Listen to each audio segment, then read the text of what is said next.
Hello everyone, my name is Ana Maria Velpe and I am a professor at Universidade Federal do Rio Grande do Sul in Brazil. But currently I'm a visiting professor at the Graduate Center at the City University of New York. That's why it was not possible for me to be present in this beautiful event. But I would like to thank the organizing committee and especially Professor Marlena Bielac for the kind invitation a year ago in Saarbrücken when we met. I am going to keep my earphones on because of the mic. I think the quality of the sound is going to be better. So I'm going to start the presentation. I hope you enjoy it. So I'm going to talk about language teacher education in the context of internationalization of universities in Brazil. And I'm going to focus on the Languages Without Borders program, which is a governmental program that I'm going to explain throughout the presentation. So this is how I organized the presentation. I'm going to talk a little about Brazil, then I'm going to talk about Brazilian higher education, then move on to internationalization of Brazilian higher education institutions. Then I'm going to explain the Languages Without Borders program, and I'm going to focus on an investigation that was conducted in the program at Universidade Federal do Rio Grande do Sul in Brazil. With an area of more than 8,500,000 square kilometers, Brazil occupies 48% of South America, and it's the fifth in the world territorial size.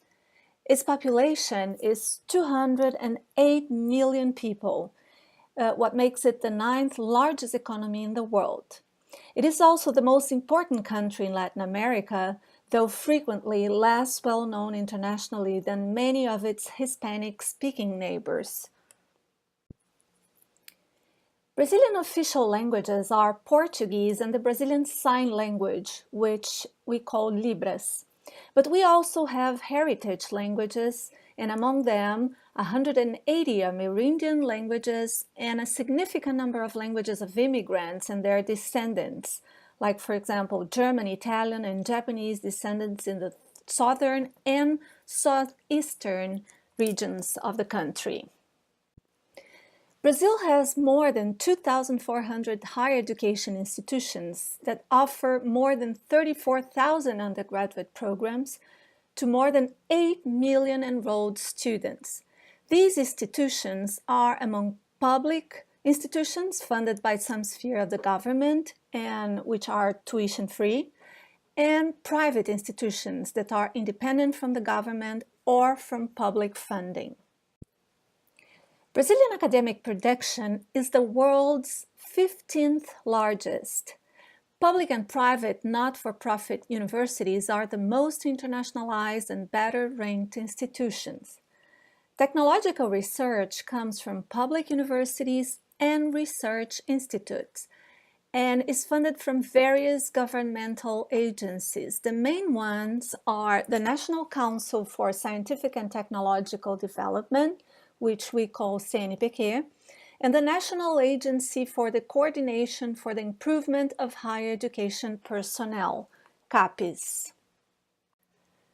In the last decade, Brazil has been aiming at improving educational standards by increasing its impacts in world-class research and internationalization, and placing the country in a fitting position for academic mobility, transnational education, and strategic partnerships.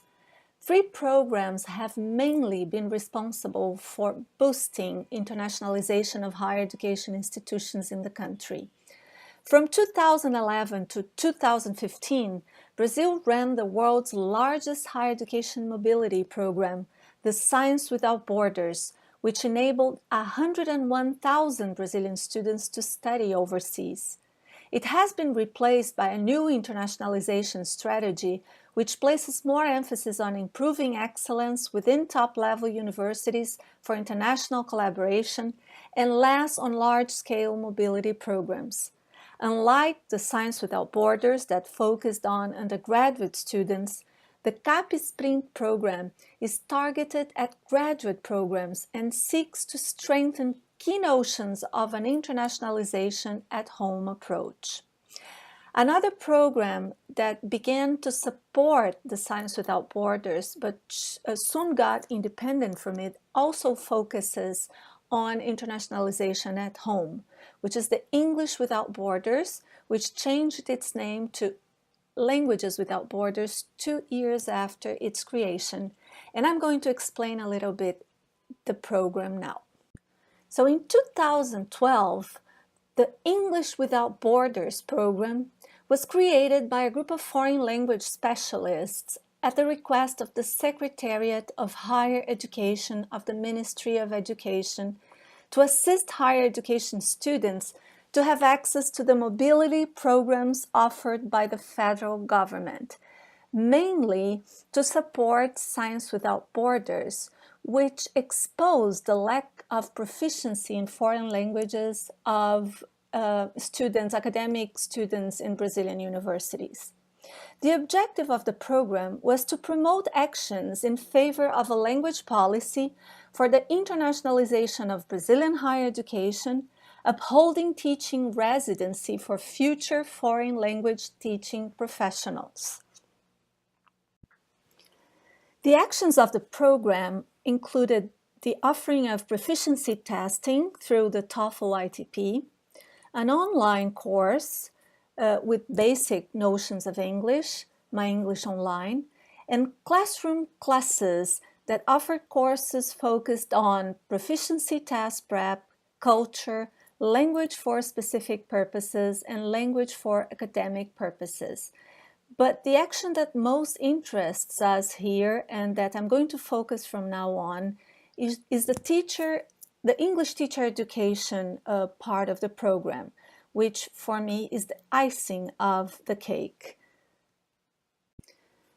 In 2014, the English Without Borders program changed its name to Languages Without Borders, with the inclusion of Portuguese as an additional language or as a foreign language, Spanish, French, German, Italian, and Japanese.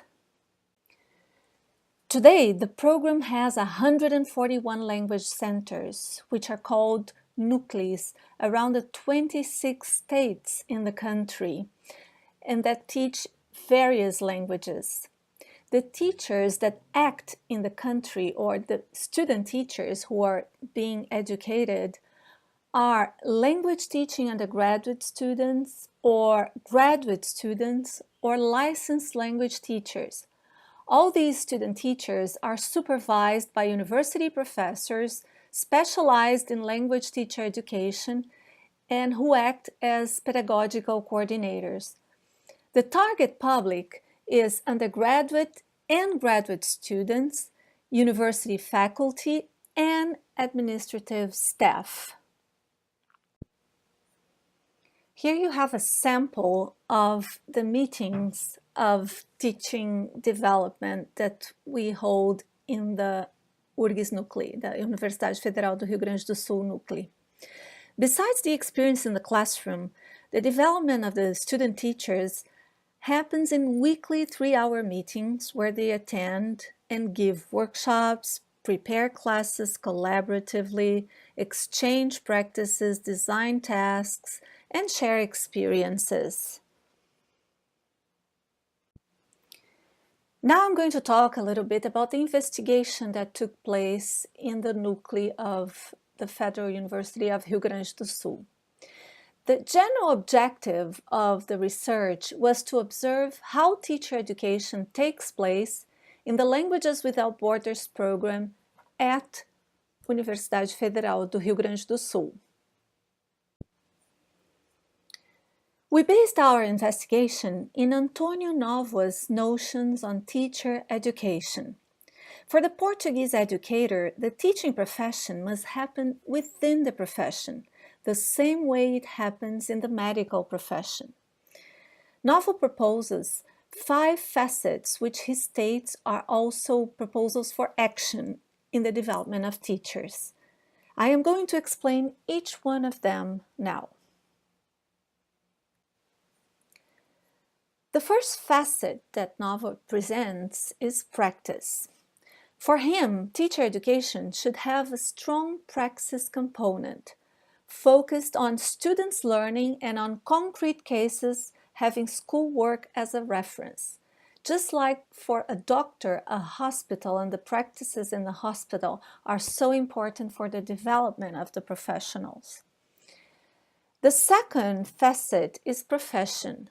For Novo, teacher education must happen inside the profession. That is, it must be based on the acquisition of a professional culture, assigning the more experienced teachers a central role in the formation of the less experienced ones, which is something very important to have teachers who are new in the profession to share their experiences with more experienced teachers.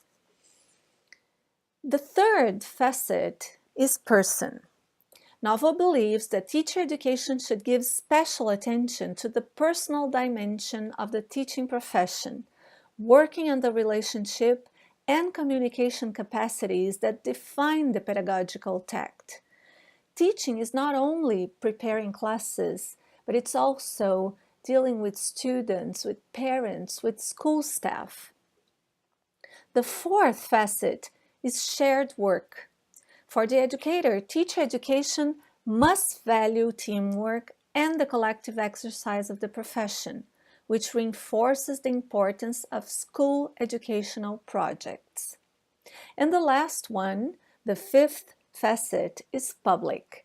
Novo believes that teacher education must be marked by a principle of social responsibility, promoting communication and professional participation in the public sphere of education.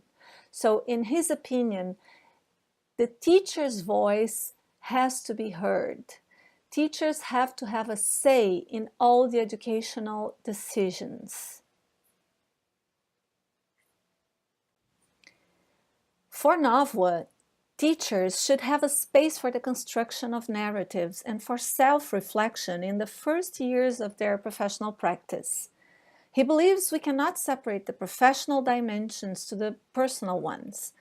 Our development as teachers happens together with our development as human beings. So this takes us to our specific objective in the investigation, which was to analyze narratives produced by 3 developing student teachers within the Languages Without Borders at Universidade Federal do Rio Grande do Sul. So why our choice for narratives? As qualitative researchers, we are interested in understanding the social world rather than predicting or controlling it. For Conley and Clendenin, narratives are the study of experience as story. This type of investigation places the subject at the center of the research. The constructed knowledge is derived from the experience, and the methodology allows to explore the relationship between the subject and their social, cultural, economic, and political context.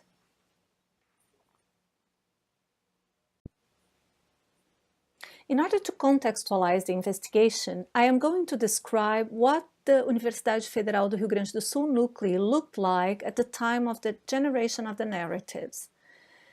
We had at that time 4 coordinators acting in the program.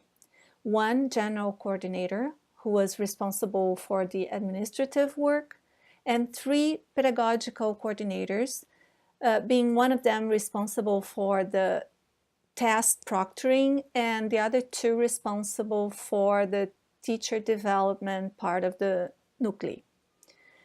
We had at that time 20 student teachers acting and developing in the program. We also had 3 Fulbright English teaching assistants. And as I said before, we conducted the development sessions in weekly 3-hour meetings. For the generation of the narratives, we conducted semi-structured interviews due to their dialogic nature. Also, because this methodology is flexible and sensitive to the production context and aims at guiding narratives, but leaving space for participants to create their accounts based on their personal and professional experiences. The question that triggered the narratives produced by the student teachers was, what factors most contributed to your professional development in the Languages Without Borders program? Our first respondent was Antonia. Of course, that the names that are mentioned here are not the real names of the collaborators of the investigation. Antonia had been in the program by the time the investigation took place for 2 years. She had finished the last semester in her undergraduation program. She hadn't had any experience before entering the program, and by the time she was 23 years old. Here we have some excerpts taken from Antonia's narrative. I'm going to read and you can follow. I think that the praxis is the first thing that most influenced me, because if we don't go into the classroom, we don't know what is going to happen. So only by going into the classroom to know what you're going to face. Also, the contact with the colleagues, I think that this exchange of ideas, and even if they are simple things like, what activities can I do in class about this? Or, I don't know where to find material anyway. So, the conversations among teachers. And also the meetings with the coordinators. I think that it helps us to have ideas on how the school is formed, or anyway, a language course. Our second respondent was Francisca. Francisca had been in the program for 2 years when the investigation took place. She was in the 6th semester at that time. She hadn't had any experience before starting in the program, and at that time she was 24 years old. Here you have some passages of Francisca's narrative. I think that this opportunity of going into the classroom despite your curriculum, I think that it is basically it. And having had this opportunity to have students from the engineering, from the physics, from the biochemistry programs, which are very distant areas from my own, it made me break many stereotypes, made me think a lot of my role as a teacher, as in how to become closer to students. I think that this opportunity to have all this theory, right, in the courses of the teacher education program, at the same time you are having the opportunity to teach, right, theory and practice together. I think that this policy is amazing because I get it gets on my nerves, the curriculum. It's too theoretical, you see. There is very little practice. And I think that when you want a teacher education program, you have to go into the classroom ever since the first term. So our last respondent, and the third, was Carlos. Carlos had been in the program also for 2 years. At the time the investigation was happening, he was in the 6th semester, and differently from the other 2 respondents, he had had experience before starting in the program. By the time he was 28 years old. Here you have the passages from Carlos's narratives. The main factor was that I came from a model very much based on the textbook. And here we have a very big freedom with the textbook and with the choices of the activities. Anyway, with dietetics in a general way, this to me was always the strongest aspect of the program. Actually, it was through the Languages Without Borders that I really learned how to teach without depending on the book, without having to follow a straight step-by-step, Not to mention certain freedoms in other, for example, other types of courses that we had to teach that I had never taught, never had this idea of how I could teach. For example, a course on oral presentations, a course on TOEFL, a course on IELTS. Those are courses I had never thought of teaching.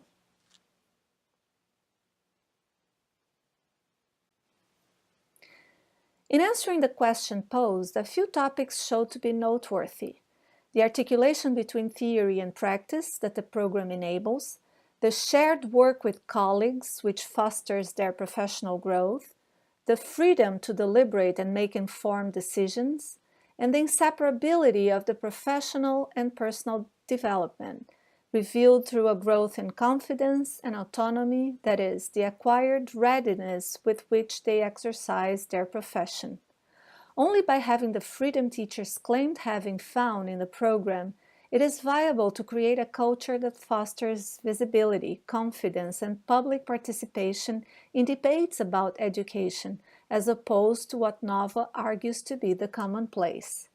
Through practices that range from the elaboration of class plans to the creation of courses, teachers become co-authors of educational public policies.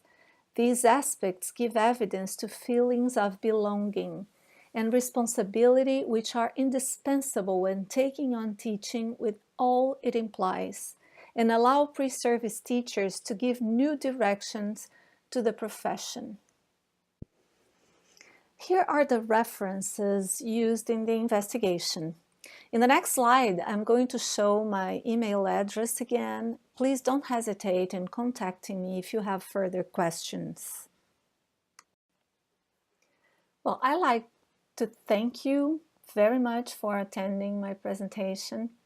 And if you have any questions about the investigation or anything else, please don't hesitate to contact me. Like I said before, my email should be showing in the screen. Thank you very much again and have a wonderful event. Goodbye.